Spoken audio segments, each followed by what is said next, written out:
savings.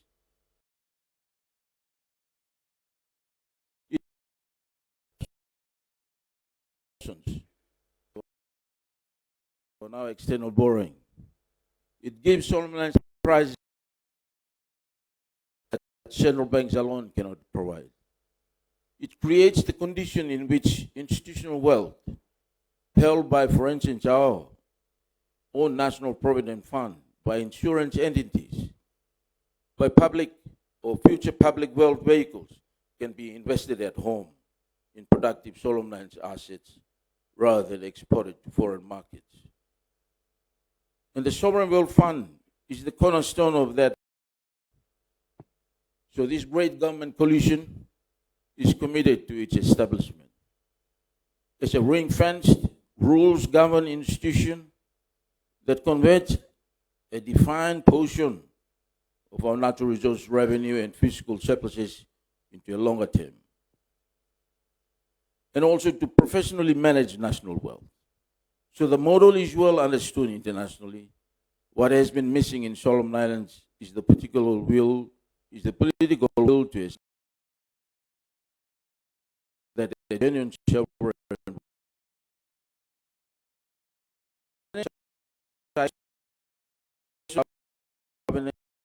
and a prohibition against using the fund as an instrument of short-term fiscal has to be paramount in this whole architecture. And so we are committed to getting that architecture right. The Central Bank of Solomon Islands, with its demonstrated expertise in reserves management, its investment governance framework, and its institutional credibility, has a natural role to play as an anchor institution in the development of both the domestic capital market and the sovereign wealth fund. So this government looks to Central Bank as a partner in that work, and we will legislate the framework that makes it possible. The role of the central bank has evolved well beyond traditional monetary policy today. And today, institutions like Central Bank are expected to drive financial inclusion, modernize payment systems, support digital financial services, and build climate-related financial resilience. These are not peripheral responsibilities. They're central to the mission of an institution that serves all Solomon Islanders, and not only those who live within reach of a bank branch. So I want to acknowledge the important steps that Central Bank has already taken in this direction. The National Financial Inclusion Strategy, now in its third iteration, has extended financial access to hundreds of Solomon Islands, or hundreds of thousands of Solomon Islands, through mobile money platforms, savings group, and digital services. The SOLAT's payment infrastructure and the forthcoming instant fund transfer capability and the regulatory sandbox that has enabled financial innovations, these are structural achievements of a genuine consequence. But the work is unfinished. The majority of our people still live beyond the effective reach of the formal financial system. The monetary transmission problem, whereby excess liquidity sits in the banking system rather than reaching the rural entrepreneurs, women savings groups, and small businesses who need it, remains one of the most consequential structural challenges in our economy. So solving it requires not only regulatory leadership from the central bank, but legislative and policy commitments from government. And we are prepared to provide that commitment. And as we celebrate the 50th anniversary and reflect on the financial institution and our expanded mandate, let's not look back on our short history, during which our financial institutions have grown in numbers, undergone changes in regulatory oversight, and advanced through technology. But before then, we have what is called the National Bank of Solomon Islands. It was a symbol of national ownership, a bridge connecting rural communities to modern banking. and a foundation for economic resilience. During those days, the National Bank of Solomon Islands had a presence right in the rural areas. For decades, it provided the widest network of banking services across our island.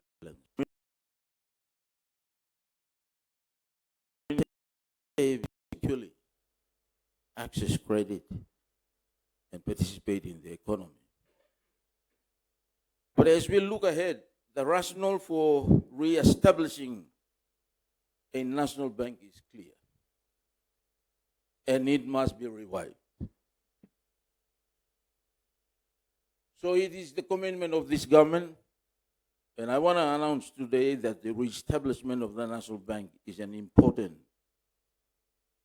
strategy for us to restoring a sense of ownership, strengthening our sovereignty over financial intermediation, and ensuring that financial services are inclusive and meet the needs of our people, especially in rural areas, where access to financial services and affordable credit is difficult. And so, ladies and gentlemen, reintroducing our National Bank of Solomon Islands is not merely about restoring an institution of the past. It is about building a resilient financial future, one that complements existing operations, empowers our people, stabilizes the economy, and supports sustainable growth for our generations to come. So let us commit to this vision, and I encourage other financial institutions to ensure that financial services are affordable and reliable to meet our nation's needs. Ladies and gentlemen, I would like to briefly touch on the recent household income and expenditure survey preliminary findings and the poverty report, which is to be released soon.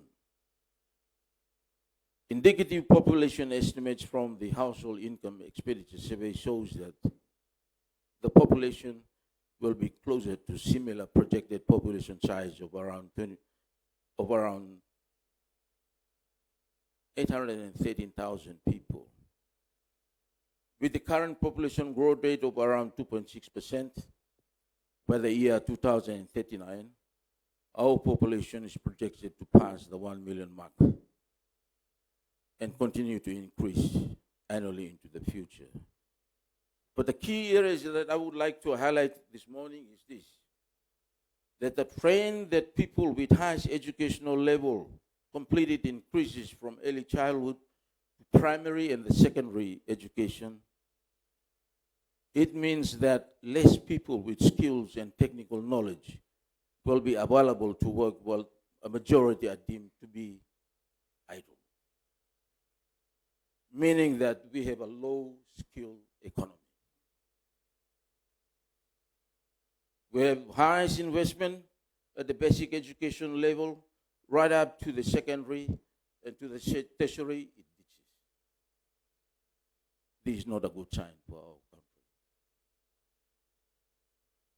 Concerning that people with no education has reached close to about 180,000, with it almost the population size of Timbuktu province, or about 22%, about 22% of the total population. This cohort not only puts pressure on the quality of the labor force, but also contributes to the level of poverty, especially if they are unemployed. The preliminary findings also found that unemployment rate is around 8% at the national level. And this is mainly driven by urban unemployment of 9% and rural unemployment of about 7%.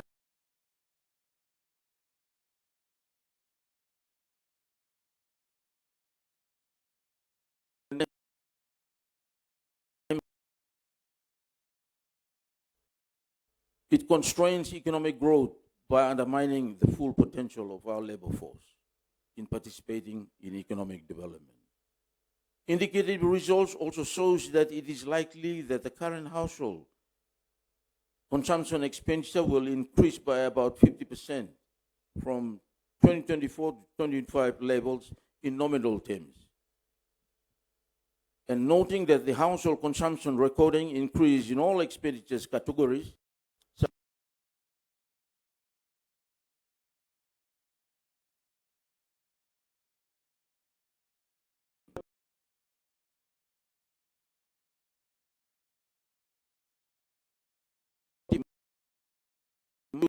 the food poverty and absolute poverty rates appeared relatively high in the country and across our country.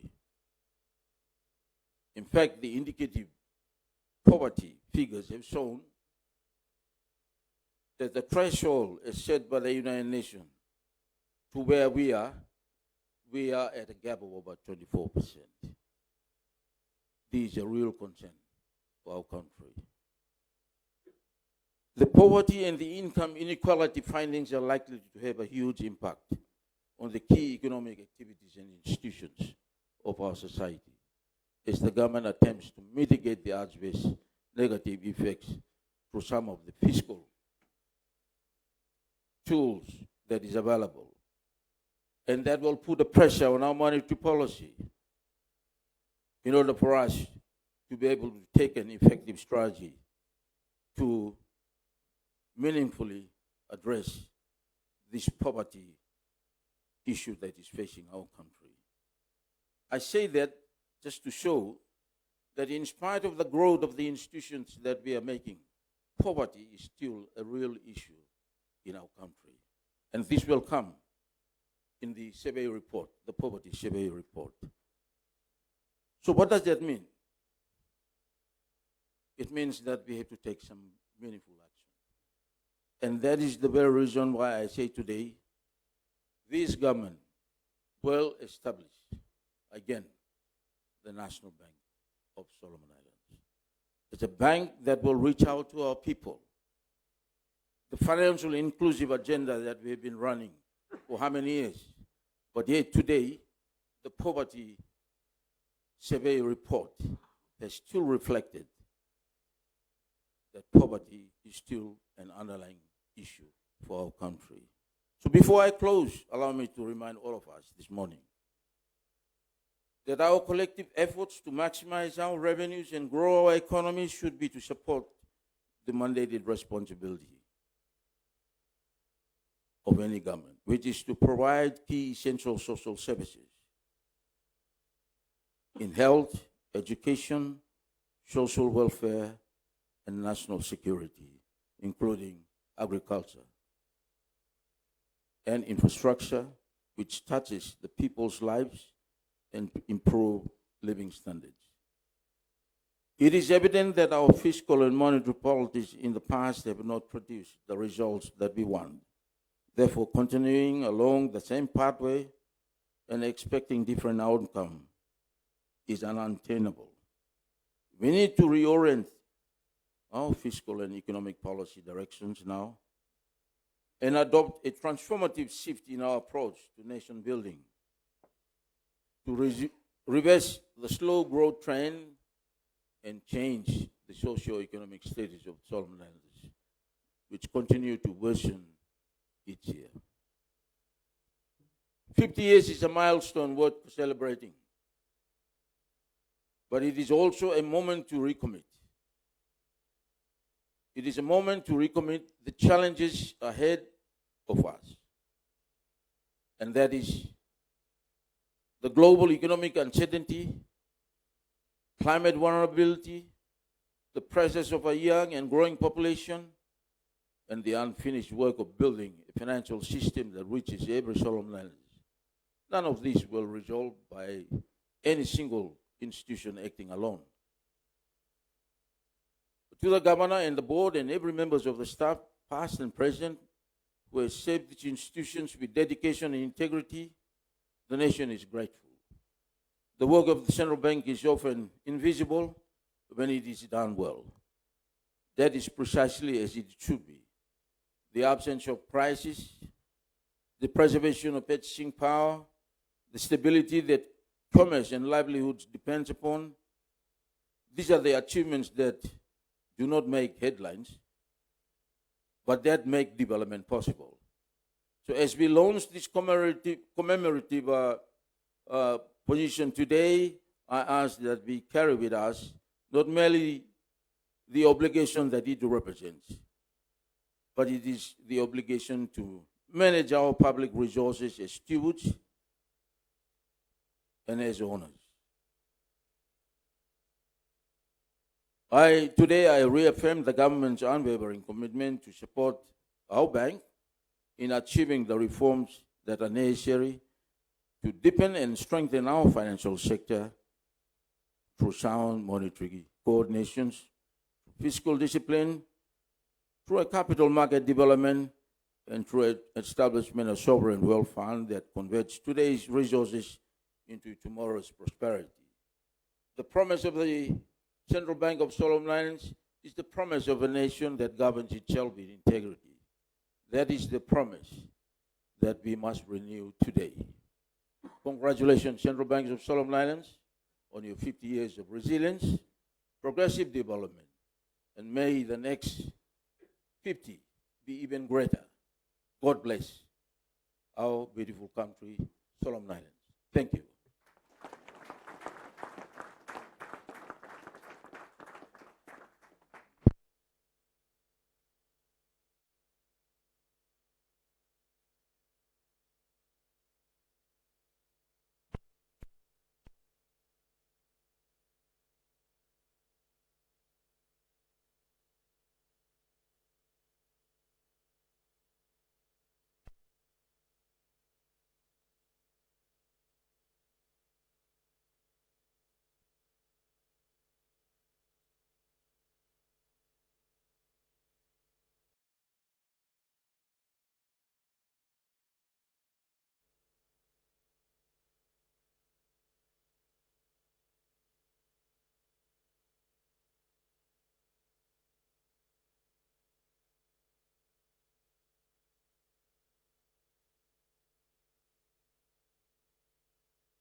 Testing, mic check, 1, 2, testing. Hello, hello. Understand mic ready?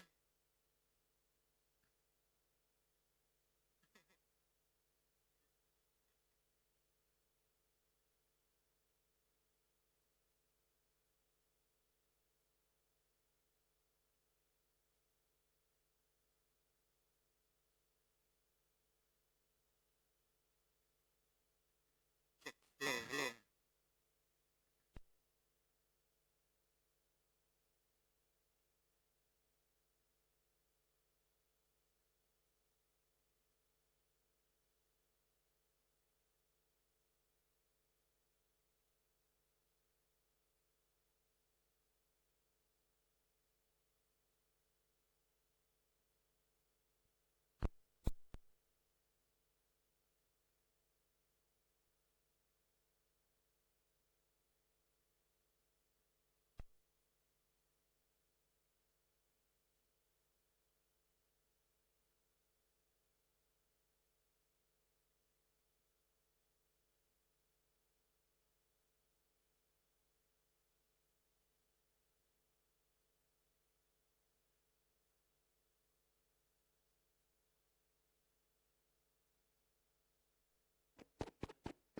Testing, testing, 1, 2. Hello, okay. Yes, we're back.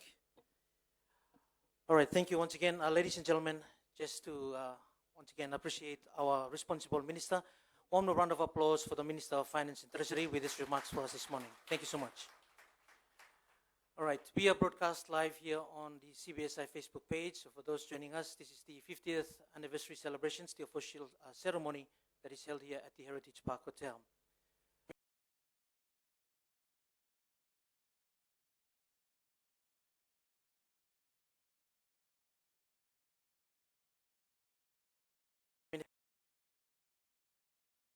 Thank you.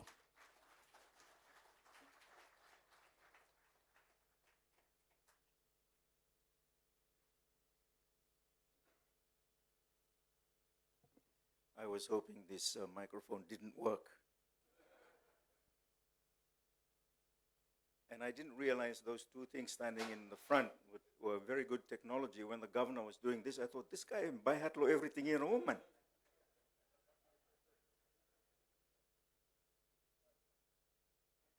And you know, time governor hemi talk for golo end one val chorus no bro come big to mas lo hat blomi. Favorite chorus blomi valo sikos no. Yeah, I'm just a repetition of hallelujah. Because hemi true, yeah. Bar of good something for you, me praising master lo him. But time Minister of Finance hemi story, nara chorus mo kam lo hat blomi. Especially time him talk about poverty, where him should come up tomorrow or next tomorrow also. Nara chorus where God is still on his throne. I'm now come strong on me, but towards the end, me go back lo hallelujah chorus more. Minister of Finance, Minister of Foreign Affairs, Governor below Central Bank, Directors below Euro Board, Management Team below former governors and deputy governors and staff belong Central Bank over the many years, 50 years where he finish. Governors and deputy governors who are visiting from Tufala Melanesian brother nations below you me. And staka important people where you fella come. This one me a little bit fright, a little bit for talk but I'll just get on with it. 50 years ago, Folsom Governor had me say, before our flag had been raised, before the ink had dried on our constitution, a small group of Solomon Islanders made a decision that would shape the economic life of every generation that followed. They chose to build an institution to guard our monetary future, and today we stand, and you may look improved below that fella decision. So it is with great pride, and I am deeply honored that I join you to celebrate this Golden Jubilee, the 50th anniversary of the Central Bank of Solomon Islands. For 5 decades, this institution has helped safeguard the stability of our economy, protect confidence in our financial system, and create the conditions for growth and opportunity. Some follow growth here, you may debate around them, because some follow growth here, too few at the top no more experience him, stuck at the bottom, complain lo him. We'll come into that. But it is a story where he is inseparable from the story of our nation and from the aspirations of every Solomon Islander. This celebration belongs to the farmer whose livelihood depends on a stable currency, to the family whose savings rely on a sound banking system, to the entrepreneur whose confidence to invest rests on predictable financial conditions, and to every man and woman who has given their talent to this fella institution, the central bank, over the past 50 years.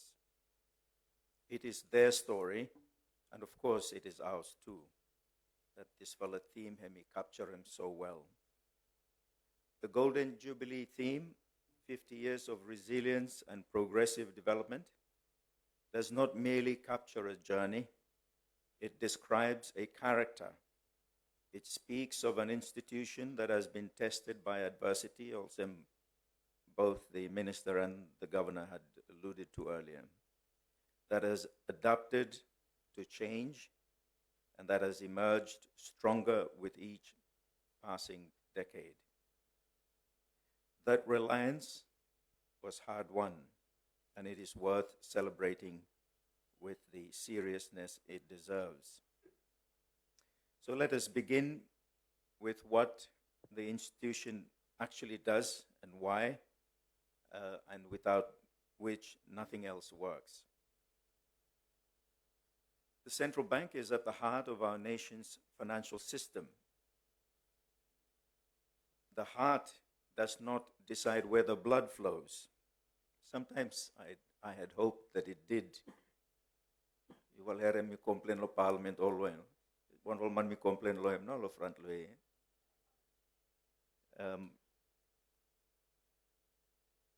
It simply maintains the conditions, the rhythm, the pressure, the steady circulation within which every other organ can do its work.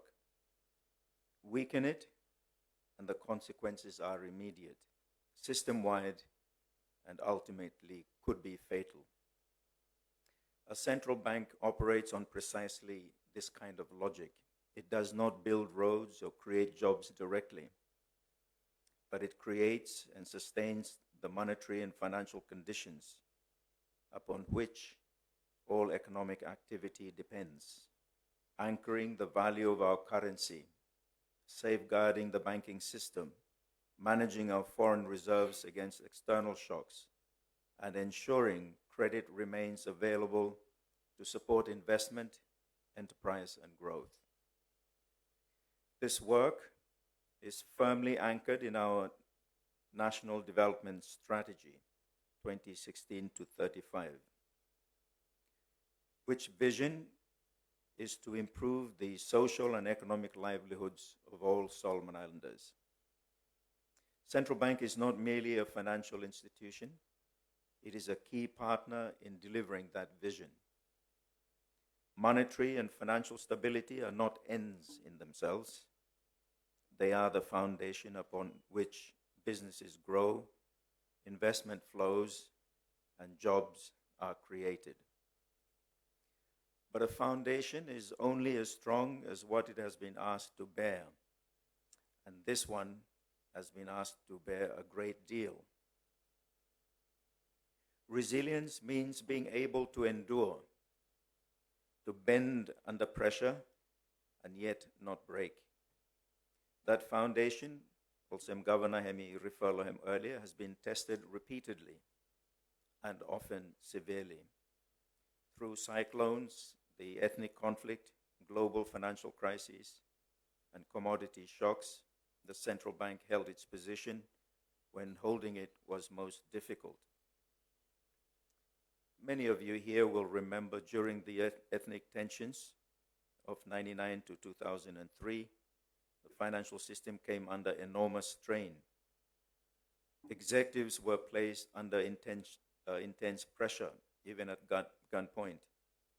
Me remember Minister Blow Foreign Affairs, me come cry lo me one time to you. You cry through to bow. Time him governor.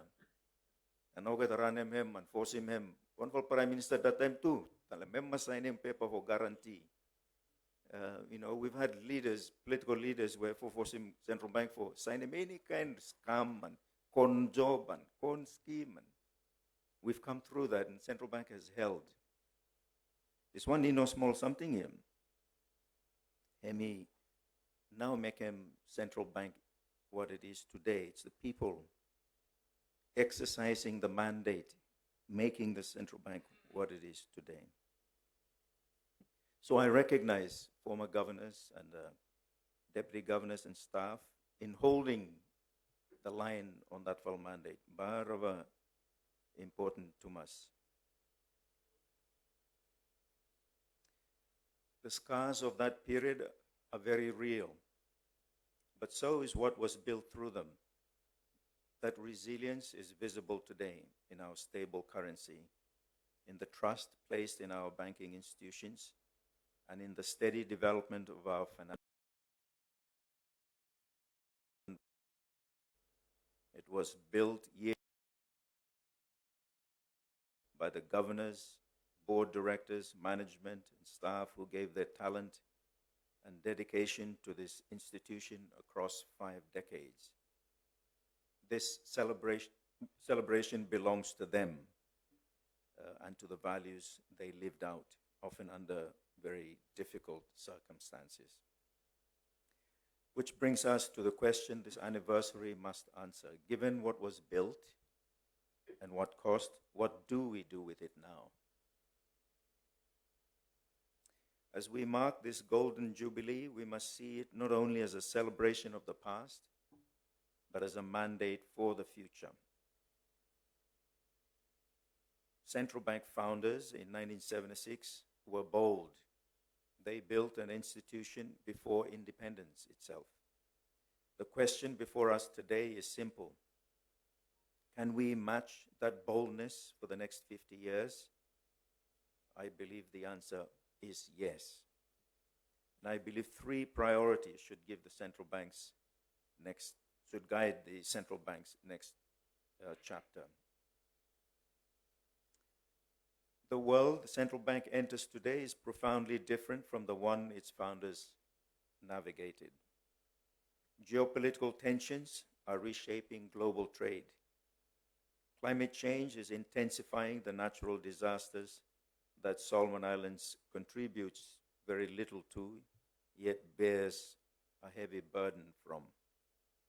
These are very real and growing pressures on our economic and financial stability. But this same period brings historic opportunity. Digital finance, mobile banking, AI are transforming how people access financial services at a pace unimaginable. For Solomon Islands, this is a chance to leapfrog traditional barriers entirely. Previous generations had to build extensive physical infrastructure before financial services could reach remote communities. Today, a farmer in the rural areas can connect to the financial system through a mobile phone. So I urge the central bank to pursue this opportunity with genuine ambition and urgency to ensure those who haven't enjoy the same. But ambition must be matched with accountability. Here I want to speak plainly. I am just a plain speaker mostly. Because this occasion calls for honesty as much as celebration. How is it that in our financial system we can have excess liquidity forever and have high interest rates forever? This one, me school too, but me no clever na, me no sabe minim na. High interest rates and the imposition of unnecessary fees in our banking system in the face of significantly high excess liquidity, I think is morally wrong and remain a serious concern. One that affects businesses, households, individuals, and the productive capacity of our economy. Weak monetary policy transmission cannot be accepted as a permanent condition, nor explained away as simply the nature of a small island economy. It is a problem that demands active, determined solutions. Yesterday, me supposed for me to wait him heads blood banks, but I go me no got time now, so I'll have to see them at some other time. But I was going to say, if you're here today, maybe we don't need to meet. I can tell you now what I was going to tell you yesterday. Reduce interest rates. See, how many times by Talemia? You're making big profits on the back of poor people when Minister of Finance this Talemia. Reduce the bank charges. And too much now. And reduce unnecessary fees. You go to a bank and you ask for a loan. When they approve it, they charge you 1% for approving it. Blimey, you mean all right, oh? These are really totally unjustifiable fees. Before me go too far, me come back. I love you, banks, so don't cut off my accounts. But don't tempt us to legislate, is my message to you. Central Bank, you walk a close way to Mogata, you will do him the way, you will think him straight, failing which we will legislate. I will have absolutely no hesitation. Because you make those levels of, don't get me wrong, I want you to make profits. Make good profits. But so should everybody else. Not on the back of people who are poor, not having 3 meals a day, not having access to the financial system. Sorry, Governor. The central bank must be solution-oriented and willing to take considered risks in the public interest. Being anchored in a core mandate is not the same as being passive with it. I call on the leadership of the central bank to ask at every turn whether their decisions are genuinely reaching the people they're meant to serve. And if they are not, then to act.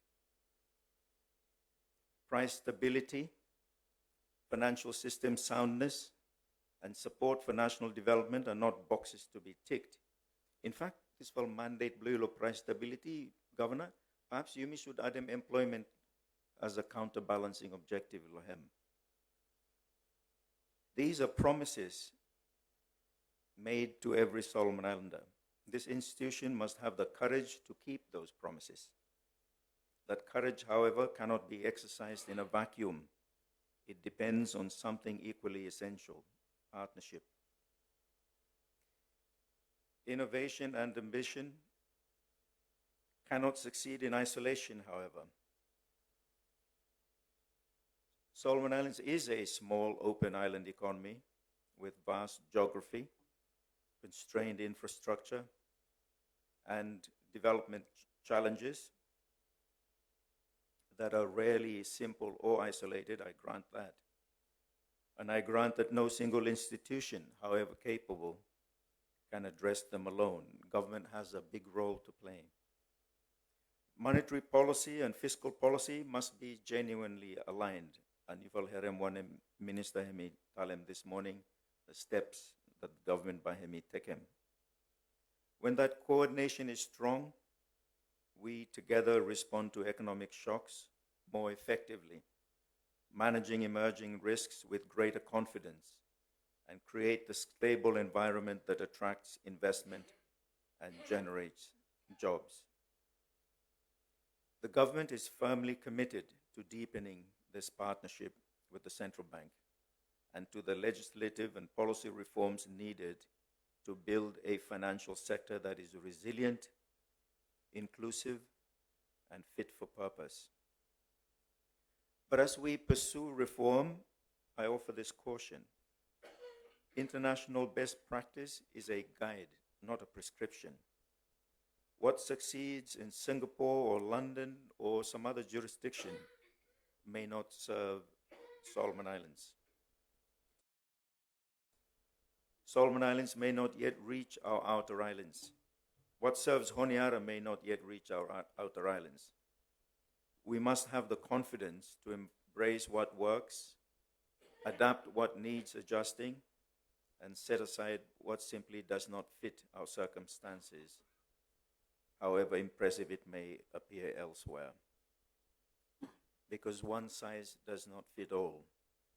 And in Solomon Islands, where the distance between a policy decision and the community it is meant to reach can be measured in ocean miles, the truth matters more than most. The only measure of any policy is not how sophisticated it appears on paper, it is how meaningfully it improves the lives of our people. Moreover, coordination also means that apart from fiscal and monetary policy complementarity, the political economy must be stable.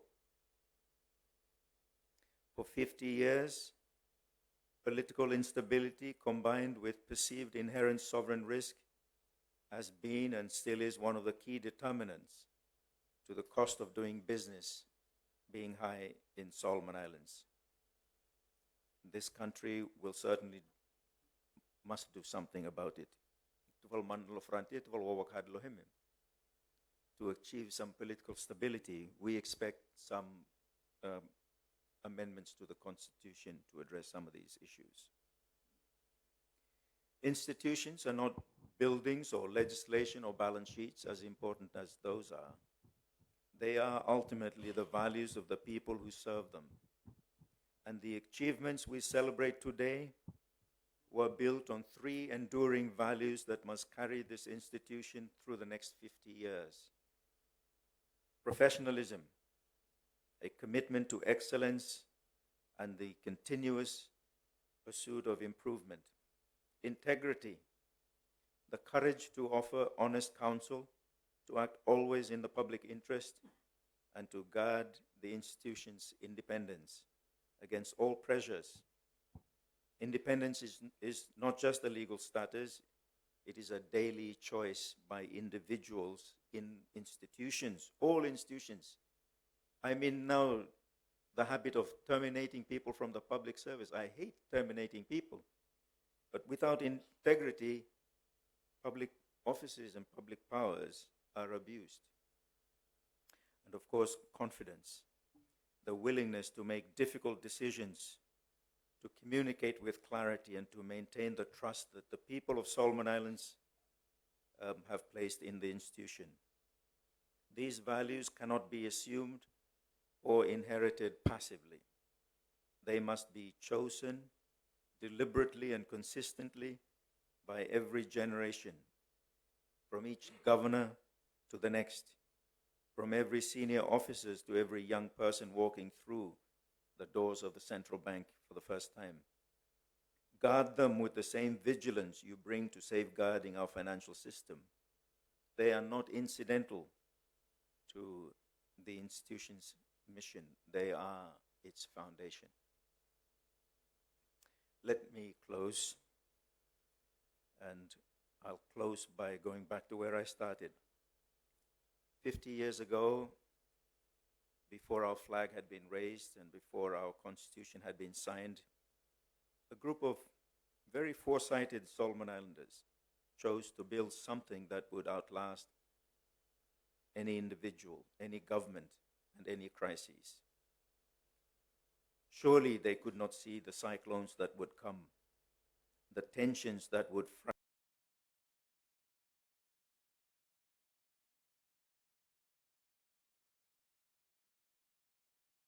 to withstand all of it, and wise enough to grow through each one. That is the inheritance and the legacy we celebrate today. And it is the responsibility you must carry forward, those of you exercising the mandate of the central bank. The past 50 years tell us what this institution is capable of. The three priorities I have outlined: embracing innovation in service of our people, deepening policy coordination, and preserving the values upon which this institution was built are not new directions. They are the natural next chapter of a story that began in 1976. A story of foresight, of resilience, of an unwavering belief that Solomon Islands deserves institutions worthy of its people. To the governor, the board, the management, and every member of the staff, past and present, this is what I want you to carry from today. The work ahead is worthy of the institution you have been part of building. The next 50 years will bring pressures we cannot fully imagine or anticipate, but they will be met by people who know how to hold the line when it matters most. This is very important. This is what this institution has proven, and this is what this nation is counting on. So let me read you the governor's most favorite verse in the Old Testament. Proverbs 24, verses 3 and 4. The former governor, foreign minister, and current governor, Tabu Blomi, to everyone favorite verse, to know this one. By wisdom a house is built, and through understanding it is established. Through knowledge its rooms are filled with rare and beautiful treasures. True one, nice verse. Favorite verse below Sir Bruce too. This institution has been built by wisdom, established through understanding, and filled over 50 years with the rare and beautiful treasure of public trust that's earned through integrity. May that trust deepen in the 50 years to come. So on behalf of the government and the people of Solomon Islands, I extend our deepest congratulations on this Golden Jubilee. If the next 50 years are built on the same foundations, the same foresight, the same integrity, and the same unwavering commitment to the prosperity of all Solomon Islanders, not just a few, then this nation's economic future is in capable and trusted hands. Congratulations to the Central Bank of Solomon Islands. God bless you all, and God bless all of Solomon Islands. Thank you.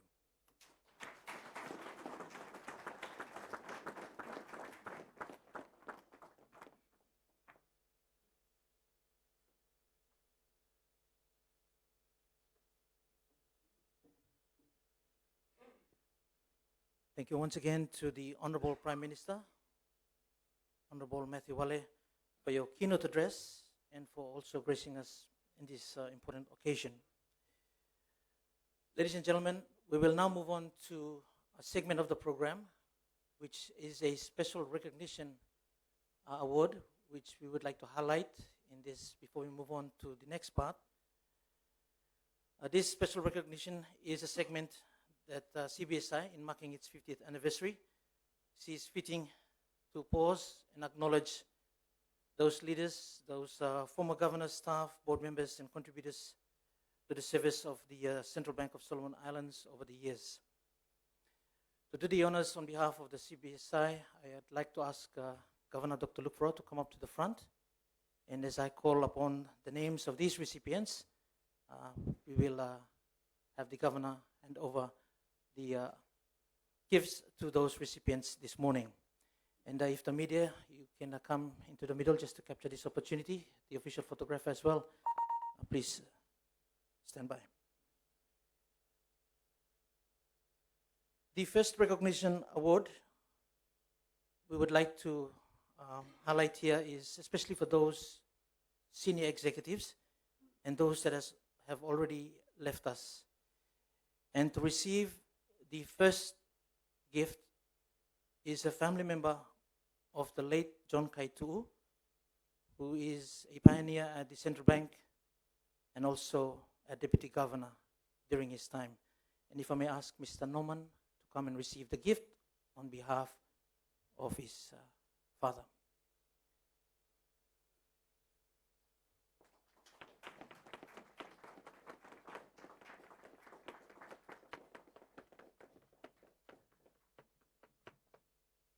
Just smile to the cameras, Noma.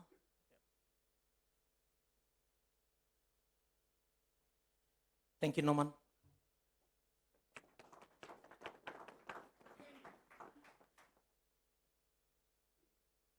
The second recipient is to recognize the first governor, the late Anthony Hughes, who was the first governor when CBSI was established, and we have his daughter here to receive the awards. And if I may ask, yes, please to come up to the front and receive the award on behalf of late Tony Hughes, as we all know him, as the pioneer and the person that had established the work of Central Bank for us. Please smile to the camera. Thank you so much. The third recipient for this CBSI Special Recognition Award during our program here this morning, we would like to recognize the service of one of the longest central banker, former Deputy Governor, Mr. Gain Simbe. Please, Mr. Gain Simbe, come and receive the award. He has been with the bank for more than 30 years.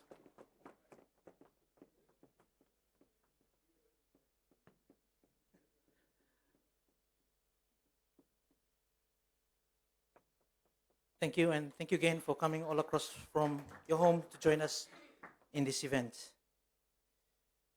Before I call on the final recipient, we also recognize former governor, who is the predecessor to our current governor, Mr. Denton Rarawa. He had already sent his apologies, but we also recognize his service as one of the leaders of Central Bank Mr. Denton Rarawa.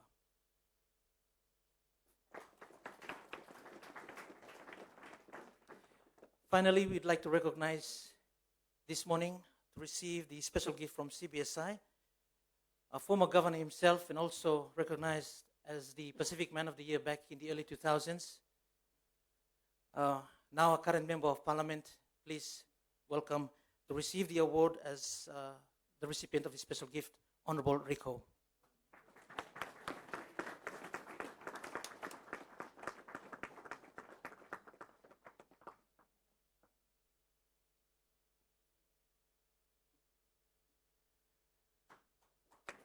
Thank you, Governor. Thank you. Ladies and gentlemen, these awards mark the time that we would like to recognize those that have contributed to the work of the Central Bank over the years, especially at the senior executive level.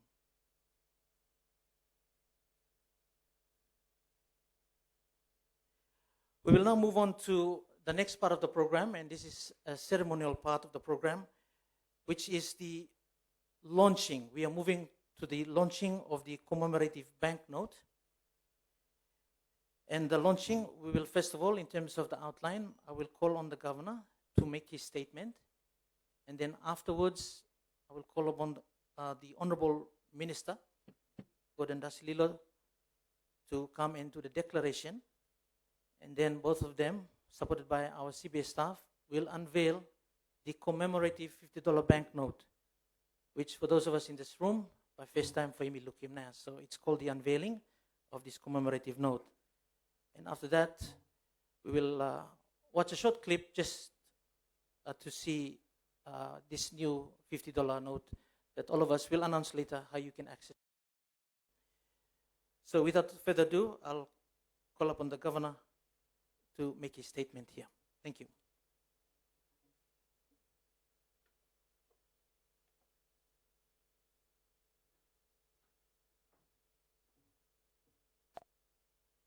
Thank you, MC.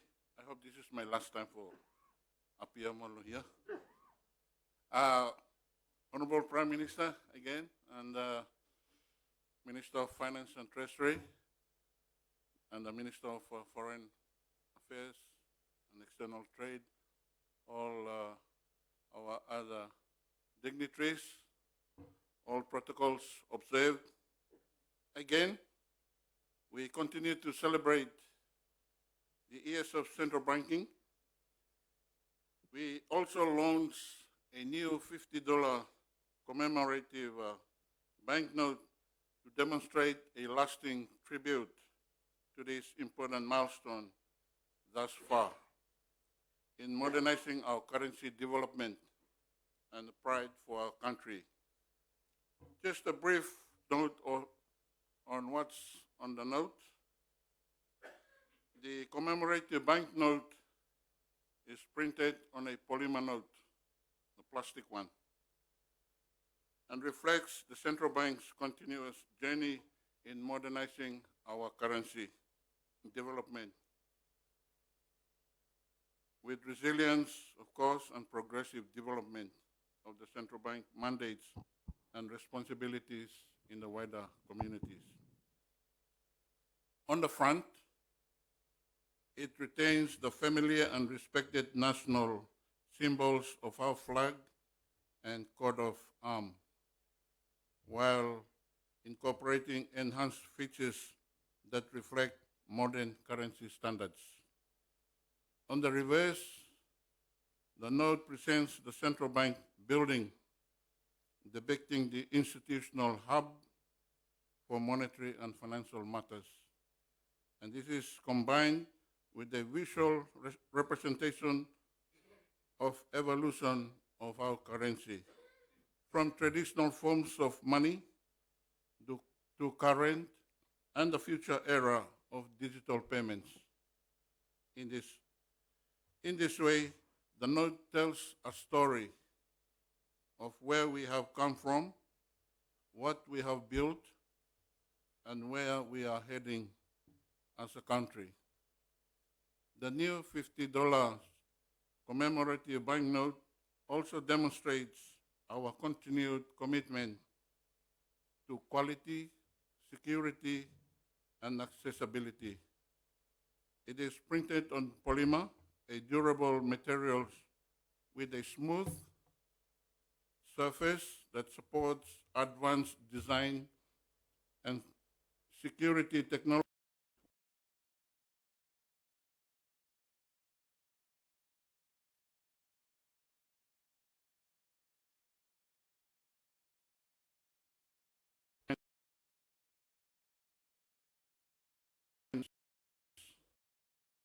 This area is framed by a colored portrait of an eagle, a bocolo, and a colored wave, while on the reverse side, a green numbered 50 appears above the eagle's head. You will see this when you get a new note, but you don't get it for free. You have to change the old one.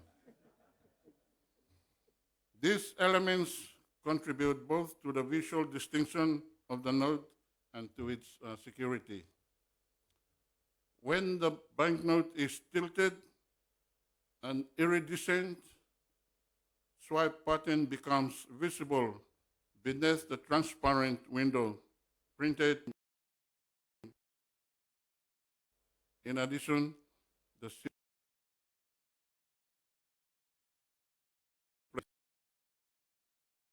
effect. While areas of microtext can be examined under magnification, together these features strengthen the integrity of the note and assist in authenticating it. The banknote also incorporates important accessibility features. It carries 10 raised dots in a distinct pattern that can be felt by touch, enabling persons with visual impairments to identify the denomination more easily. So on the $50 note, you feel him a little bit dots lohem, and it's meant for vision impaired persons. On the front of the note, bold text and key design elements are printed in raised ink. And on the reverse, the image of the central bank building is produced in the same tactile form. Further security is provided through design elements that appear in different colors under the natural light and fluorescence in complex colors under ultraviolet light. Now, the note also contains phosphorescent and magnetic inks that are machine readable, thereby enhancing security and enabling sorting machines to authenticate the banknote efficiently. What I'm reading to you, these are security features. It sounds a bit technical, don't worry about it. It therefore gives me great pleasure to formally announce that this new $50 commemorative banknote will enter circulation in celebration of the Golden Jubilee of the Central Bank of Solomon Islands, effective from today, following its official launch and declaration by the Honorable Minister of Finance and Treasury. Only him and him alone can make that become a legal tender. As this commemorative note begins its journey through the hands of our people, I want to make a call to the public to please handle the note with care. Don't squeeze the notes because it's in plastic form. Once it is squeezed, by a little bit hard for you to straighten back more. And you know, printing notes are not that cheap. It's very expensive. So help us to maintain our currency, especially the notes.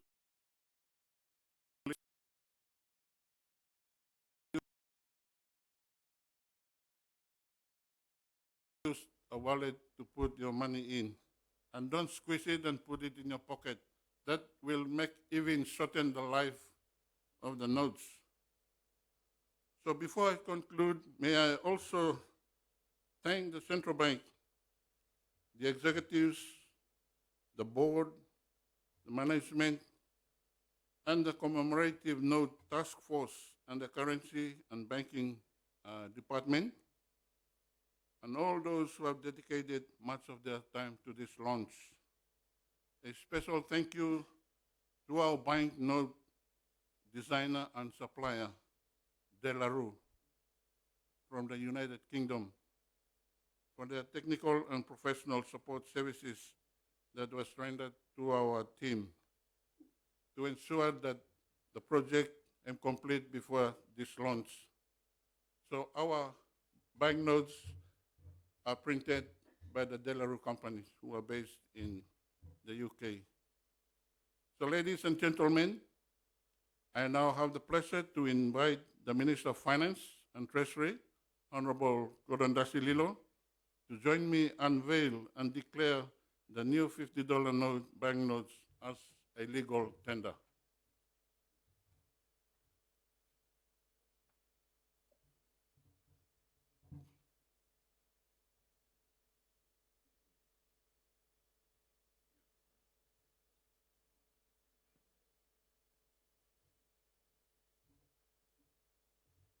Ladies and gentlemen, this is note here na ba mkuti bis last time me put him na note here me was him and break.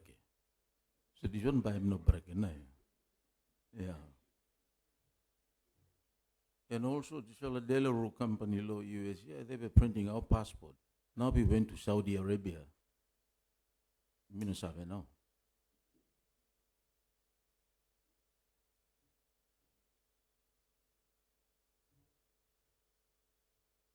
Ladies and distinguished guests, ladies and gentlemen, the Honorable Prime Minister,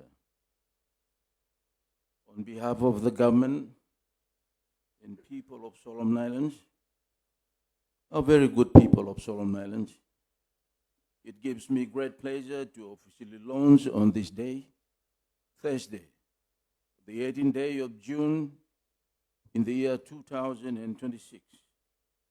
The country's latest series of commemorative banknotes, a new $50 commemorative banknote.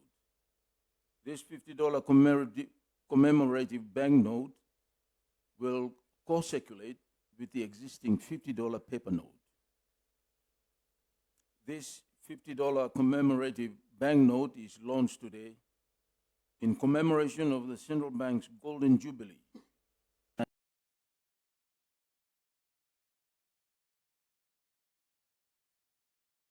1976. And therefore, I now declare that this new $50 commemorative banknote a legal tender currency for Solomon Islands. Thank you.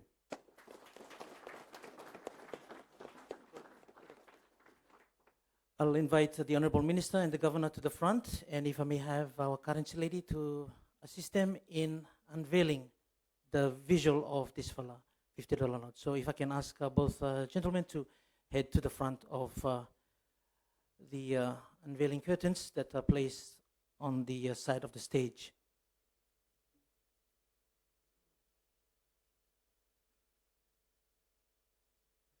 So in the practice that we have at Central Bank, we allow the Minister, as per the Act, to declare the currency to become legal tender, and we give him the opportunity, and including the Governor, to manually, visually show us the new $50 note. So, yeah, it's an opportunity for us to have a see of this first one, especially those that are in this room and those joining us online.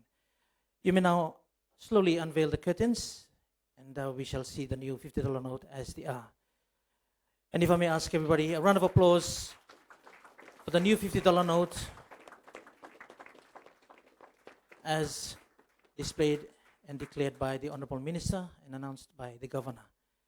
Thank you, Honorable Minister and Governor. You may now have a seat, and we will have a short video of this $50 note just to give a clear explanation of the things that you've heard from the Governor himself in terms of the new note, a polymer note for this $50 commemorative banknote. So without further ado, let's allow our media team to play that short clip, and then we'll move on to our next part of the program. Thank you.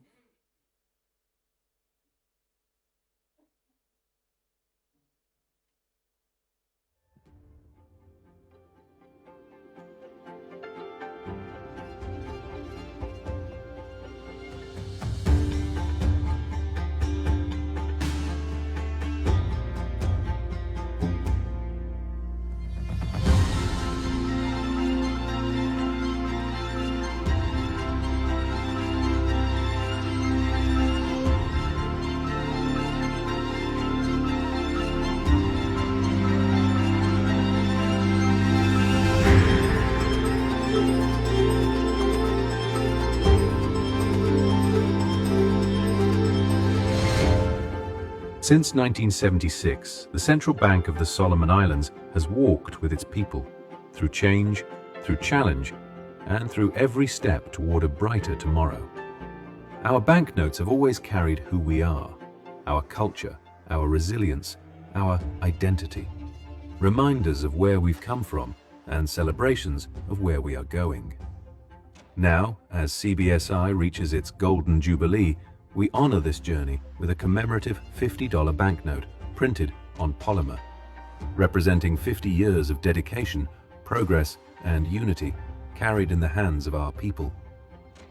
The front design preserves the familiar flag and coat of arms motifs, strengthened with polymer-based security features. On the reverse of the note, we see the central bank building and a visual history of our currency, from traditional money to digital payments. The new banknote uses advanced security and accessibility features. The banknote is printed on polymer, a thin plastic material that feels smooth to the touch. There is a partially and fully transparent window with see-through design elements. A colored portrait of an eagle, a bacolo, and a colored wave frames this area. On the reverse of the note, a green 50 is visible above the eagle's head. Tilting the banknote reveals an iridescent swipe pattern under the transparent window, printed in a shimmering ink. A mirror-like silver shiny effect can be seen on the CBSI 50 text and numerals near the window. The banknote design features areas of very small text that can be read under magnification. The banknote features 10 raised dots in a unique pattern that you can feel with your finger, enabling the visually impaired to identify the note. On the front of the note, bold text and key design elements are printed in a raised ink that you can feel with your finger. On the reverse of the note, the image of the central bank building is printed in the same raised ink. Some design elements appear in a variety of colors under natural light and then fluoresce in complex and different colors when viewed under UV light.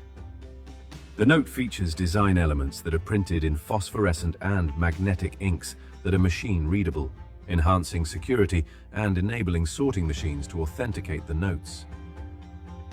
The new $50 commemorative banknote will enter circulation on the Golden Jubilee of the Central Bank of the Solomon Islands on the 18th of June 2026, alongside the existing $50 banknotes.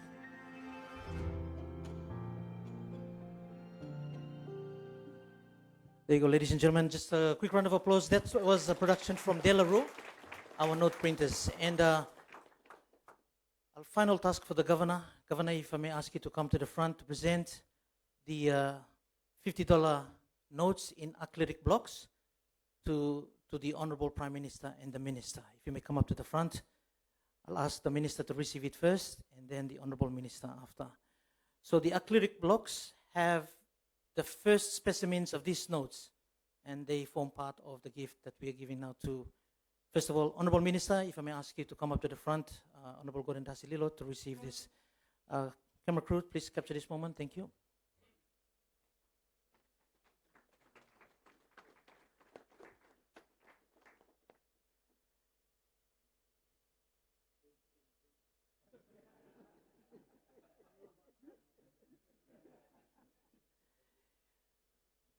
Thank you, Honorable Minister.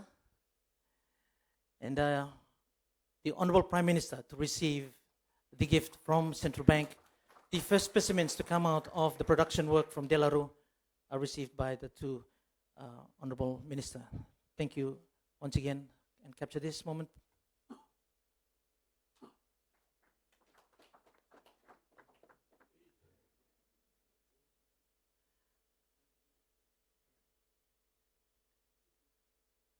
All right, we are almost at the end of our program now, and especially for those that have joined us online, this is the CBSI 50th anniversary official program here at the Heritage Park Hotel.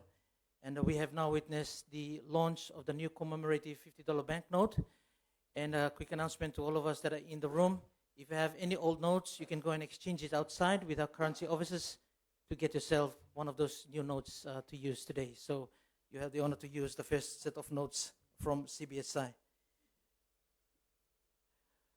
Now the final one of our program is the official launch of the CBSI website.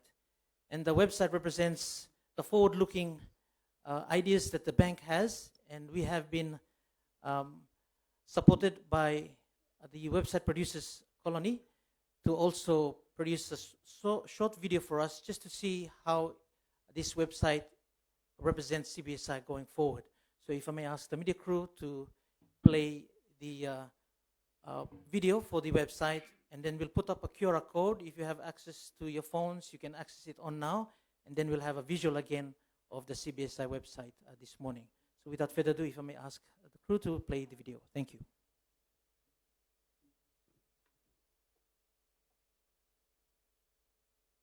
For 50 years, the Central Bank of Solomon Islands has stood as a foundation of stability for our nation, through change, through challenge, and through growth. Today, we mark the milestone not by looking back, but by stepping forward. This new website for the Central Bank of Solomon Islands is more than a digital address. It is a statement of who we are and a commitment to where we are going, designed for clarity and built for everyone. We have invested in a new website that is clean, modern, and easy to use. And for the first time, you will find a smarter way to search and discover, one that understands what you are looking for and guides you there. This is what progress looks like, and this is what the next 50 years begins with. Clean, clear, and ours. Orange Digital partnered with the Central Bank of Solomon Islands to deliver a new brand identity and a website that better reflects the organisation today and supports their future ambitions. With this project, we knew we weren't designing for a company, but we were designing for an institution that sits at the centre of people's everyday lives in the Solomon Islands. And that understanding helped shape every single decision that we made. Before we put pen to paper, we spent a lot of time just listening. We wanted to get under the skin of the organisation and understand who they are, what they stood for, and where they were heading. Because the strongest design outcomes always come from understanding people first and visuals second. The website became a huge opportunity for us to rethink how the information on the website was organised and how it was presented. Sometimes the biggest improvements aren't visual, but they're structural. Making information easier to find can be just as valuable as making something look better. A lot of people think that branding starts and ends with a logo. It doesn't. The real value is in the system and the way everything works together to communicate consistently across every single touch point. We wanted to create something that felt unmistakably Solomon Islands, something that felt like it belonged here and it wasn't imported, not borrowed from somewhere else. Modern, trustworthy, and more importantly, built to last.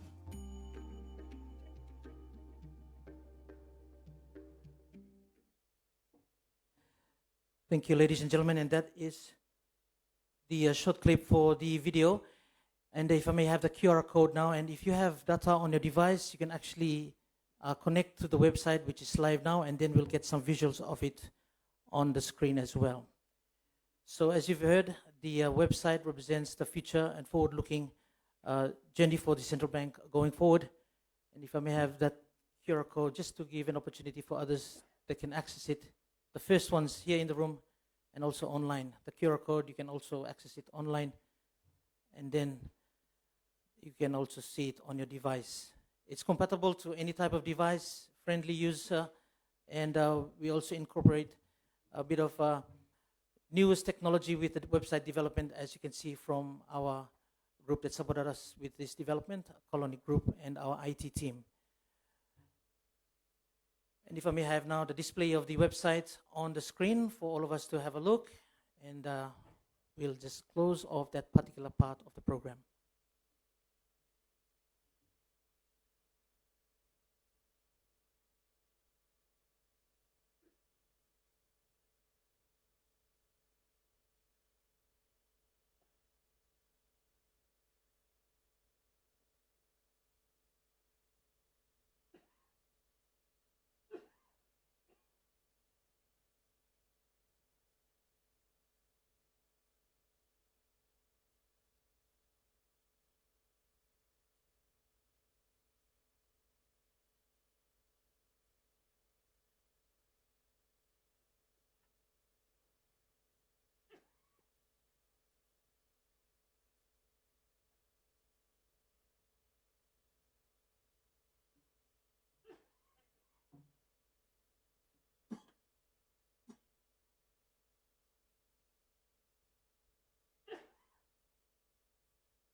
So for some of you, I can see you're looking at your device.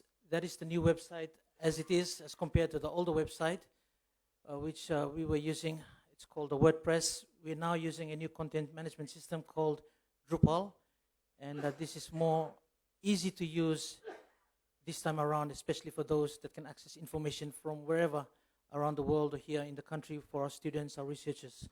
So that is the homepage with the logo for the 50th anniversary. So at this moment, let us all put a round of applause for the launch of the new website, recognizing the forward-looking work of the Central Bank of Solomon Islands. Thank you once again. We will now move on to the ending part of the program, and to do the vote of thanks, I would like to call upon one of our directors, Board of Directors for CBSI, Mrs. Helen Beck, to do the vote of thanks before we close off. Thank you.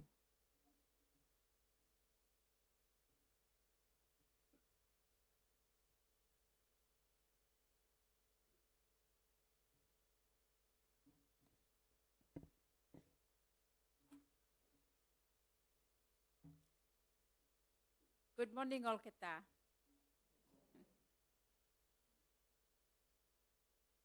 Let me thank the Master of Ceremony, especially for facilitating our fourth session of the commemorative program of our anniversary.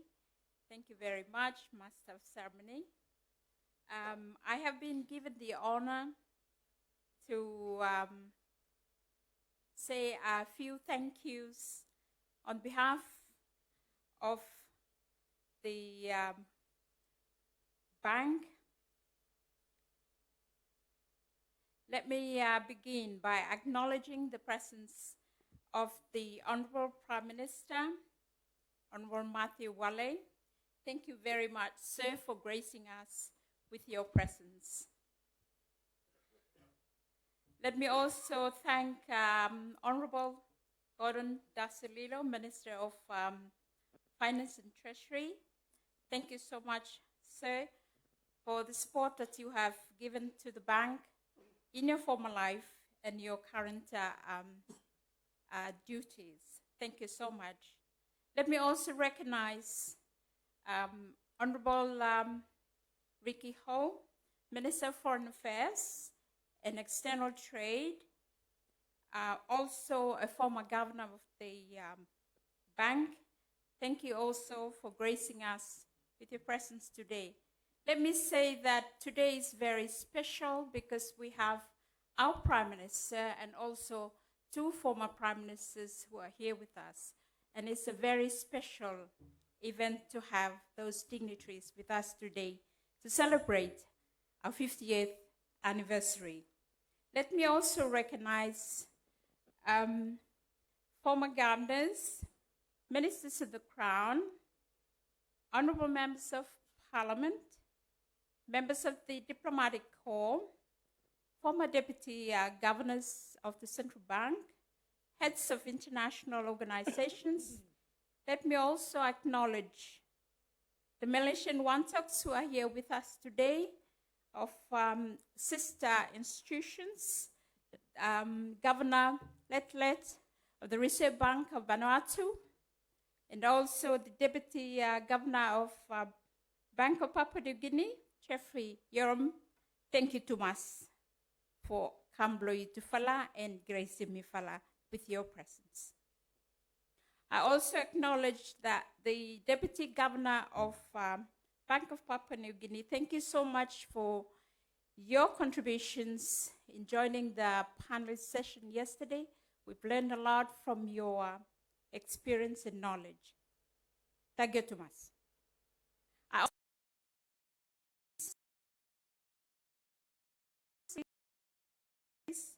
And also the Secretary to the Prime Minister, representatives of the commercial banks and other financial institutions, heads of SOEs, private sector, representatives of civil society, central bank, stakeholders, members of the media, invited guests, friends of CBSI, all Wantoks present, ladies and gentlemen.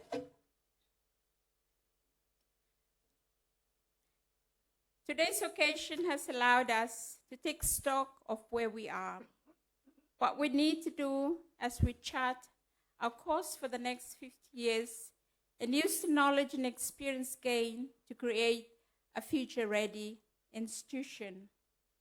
Today we have gained not only to mark an institution milestone, but to reflect on a journey of service, resilience, national contribution of the bank. 50 years is a significant achievement for any institution.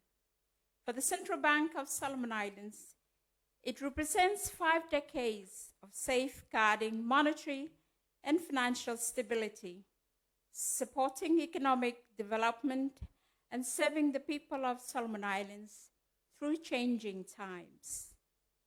On behalf of the bank, the board, the governor, the management, and staff of the Central Bank of Solomon Islands, they join me in expressing our heartfelt appreciation to our guest of honor, the Honorable Prime Minister, Honorable Matthew Wale.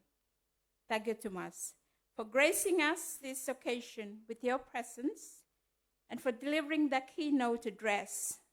So we have heard the visions that you have for the institution and what your views for our journey forward. Your presence today gives national significance to the celebration and affirms the important role Central Bank of Solomon Islands continue to play in our country's development. We also extend our sincere appreciation to the Honorable Minister of Finance, Honorable Gordon Dasililo, for your address and also for the vision you have for our economy going forward, and for your continuing support to the work of the Central Bank. Your role today, especially in relation to the commemorative launch and legal tender declaration, is an important part of this historic occasion. To the Governor of Central Bank, thank you for your leadership and for reminding us of the bank's journey, achievements, milestones, and future direction. The reflections shared today captured the heart of this anniversary, honoring the past while looking ahead with renewed commitment. We also acknowledge with deep respect the former governors, former board members, past leaders, and contributors who have helped build the Central Bank into an institution it is today. The progress we celebrate today stands on the foundation laid by many dedicated men and women over the past 50 years. Let me pause here and remember that our first governor of the bank, the late Anthony Hughes.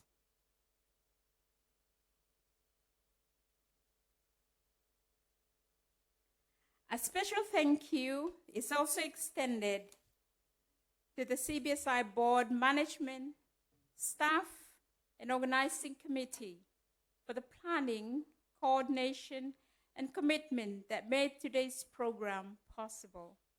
Events of this nature require teamwork, attention to detail, and dedication, and we sincerely appreciate everyone who contributed behind the scenes. We also thank our invited guests, representatives of government, financial institutions, development partners, stakeholders, and the media for joining us today.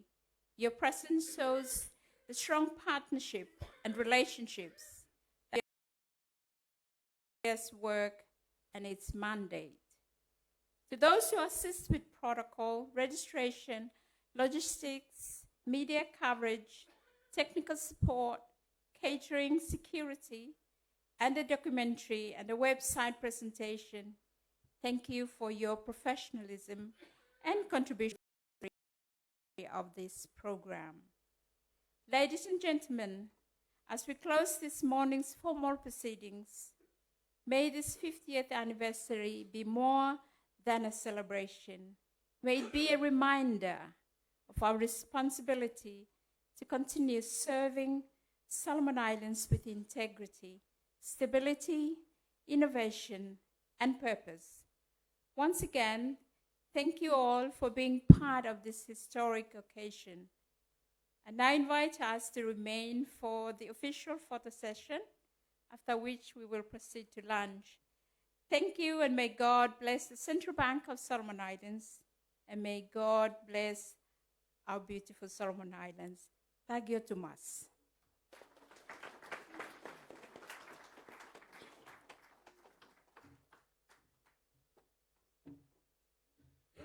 Thank you once again for the vote of thanks, our Board of Directors, Mrs. Helen Beck. That formally concludes our program for this morning. And so thank you so much, and especially for those that have joined us online on the CBSI Facebook page. From here, we will go for our official photo shoot outside, and if I can get the photographers stand by, and if I can also ask the Governor to lead our distinguished guests with him. And those of us in the room that want to be part of that group photo outside, please join us on the courtyard. Straight from there, we all head for lunch at the restaurant. But again, thank you one and all for those of you who have joined us here in this venue to be part of the program. Thank you so much again, as extended by Director Beck, and for those that are online. One final round of applause for all of us this morning as we mark this occasion. Thank you, Thomas and Governor. You may now lead our guests for the photo shoot outside, and then we head straight for lunch thereafter. Can I get the CBSI staff to come up to front and escort him now, or the distinguished guest, please me. All those that are in the room can join the group photo outside with the Honorable Prime Minister and the Governor and the other ministers and former CBSI staff.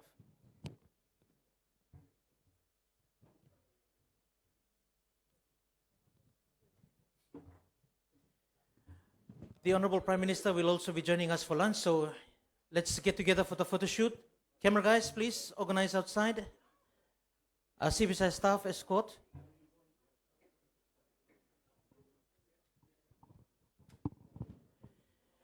And if you got a many old note, you can exchange it now for the new $50 commemorative banknote.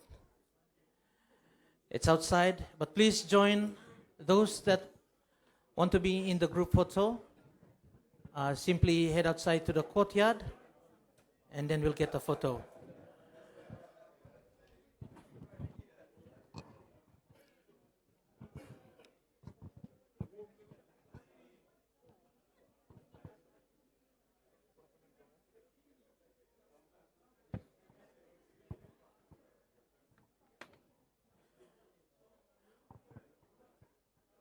One big group photo outside. Let's go organize